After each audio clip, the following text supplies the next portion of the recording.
groups been asked to come up with ways to keep people out of prison and to stop reoffending. It's being set up ahead of a summit on the criminal justice system in August. Justice Minister Andrew Little is in the Wellington studio. Good morning to you. Good morning, John.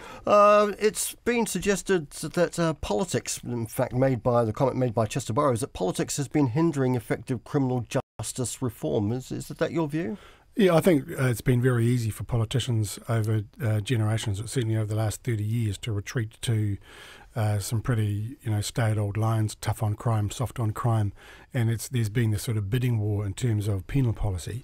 I think we've just got to shift out of that and actually have a good hard look at what's actually been happening, what the figures are, and really ask ourselves whether we have a criminal justice system that is doing the best, not only in terms of turning offenders around, but actually for the community and keeping the community safe. So how do you expect this panel to help you achieve that? The panel, when we announce them later today, you'll see there's a broad range of backgrounds and skills there. And I want them to be involved in bringing their expertise and their experiences, but also engaging in the public debate, and then bringing together a set of recommendations for the government to consider on changes that we need to make. That's going to mean we have a more effective criminal justice system, that in the sense of taking people who have offended, done wrong, but actually who have other issues going on, that if we fix those issues, we can return them into good citizens again. All of that is about reducing offending and reoffending, because for every offender or every offence there's a victim, and we want to reduce the number of victims of crime. That's what it's got to be about. How broad are the terms of reference going to be? Is there anything off the agenda that they can't look at? No, look, I want them to have pull on any idea that they can, and as well as the obvious issue of this rapidly increasing number of people in prison and still a continuing reoffending rate of roughly 60% of those who go to prison reoffending within 2 years. We have the other discrete problem, which is this massive overrepresentation of Māori in our prisons. And so you'll see there's the advisory group is made up of roughly 50% Māori, because we need to be thinking well outside the box in terms of new ideas about how we're going to address that particular challenge as well. Are you expecting to actually strike any problems with, say, New Zealand First? Because they've clearly made their viewpoint known on such issues as 3 strikes. Yeah, the advisory group has been agreed to by the whole cabinet, by the whole government, so they're well behind that. And look, New Zealand First are very clear. They've been very clear with me that they know the problem, they see the problem, they agree with the problem. We can't just keep putting more and more people into prison for longer and longer. We've got to start fixing the problems. And look, fixing the problems isn't just confined to the prison system or indeed the formal criminal justice system. We've got to draw on what's happening in the education system, what's happening in health, the work that Jan Logie is doing on domestic violence. These are absolutely critical elements to what we do that's going to affect the criminal justice system, reduce the number of offenders and those going into prison. That's got to be good for all of us. But it's going to draw on a very broad range of factors and issues that we need to kind of bring together. What's the summit going to achieve?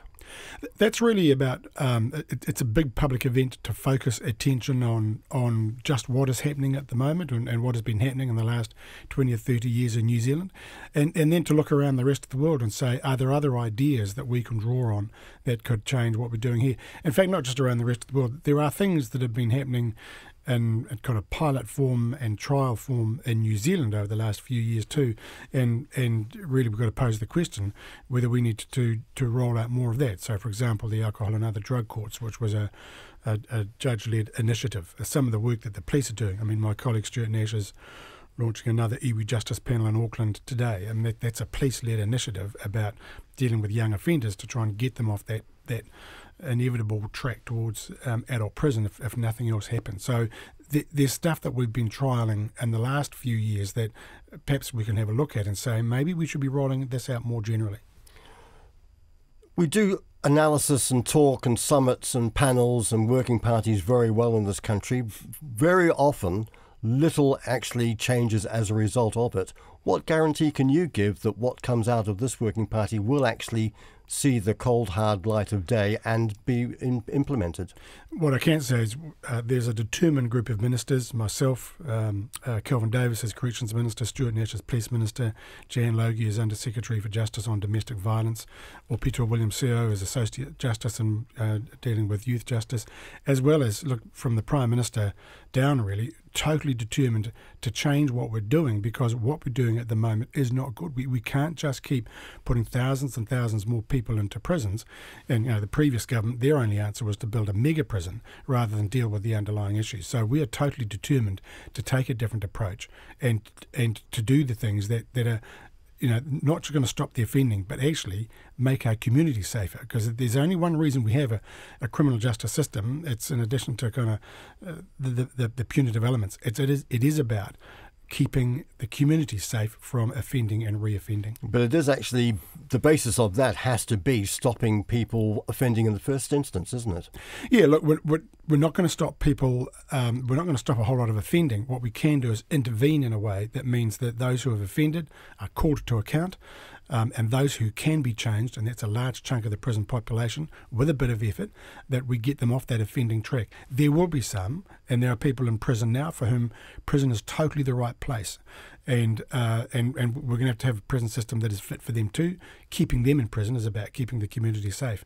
But what I don't accept is this, we've just blithely accept, even after 20 or 30 years of criminal justice policy that has seen more people go to prison and spend longer there, a reoffending rate of 60% for those who go to prison. That is a failure. We should see it as a failure and be prepared to do something about it. Well, this government is. Grant Robertson's made quite clear he's got his hands tightly on the fiscal purse, right?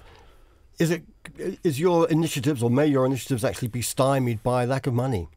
No, and look, Grant Robertson has made that pretty clear to all ministers. And look, this is a new government. You've got very enthusiastic ministers who want to do everything in kind of year one. I think we've pretty much got the lesson now. We've got to work to a plan. But we will require some additional investment in the criminal justice sector, if only as a transitional measure to a point where we're not spending so much on locking people up and leaving them there for a long period of time, $110,000 a year per prisoner at the moment, to spending money on the stuff that's going to change people and reduce offending. That's a much better investment. But the reality is this is a long pipeline. The stuff that Jan Logie is doing at the moment on domestic violence, it'll be 15 years before that has a payback. But man, when we do it and get into it and it has that payback, that is huge for that next generation. And what's the time frame on this inquiry? Look, they'll have a few months now. It'll be, I expect, early next year, once they'll be participating in the Criminal Justice Summit at the end of August. They'll be part of the kind of the public conversation. We'll get out and about into other communities, engage, and they'll have then the job of putting together a variety of ideas and proposals. I expect them to report to me early next year. Thank you very much. That's Justice Minister Andrew Little. It's 18 minutes to 8.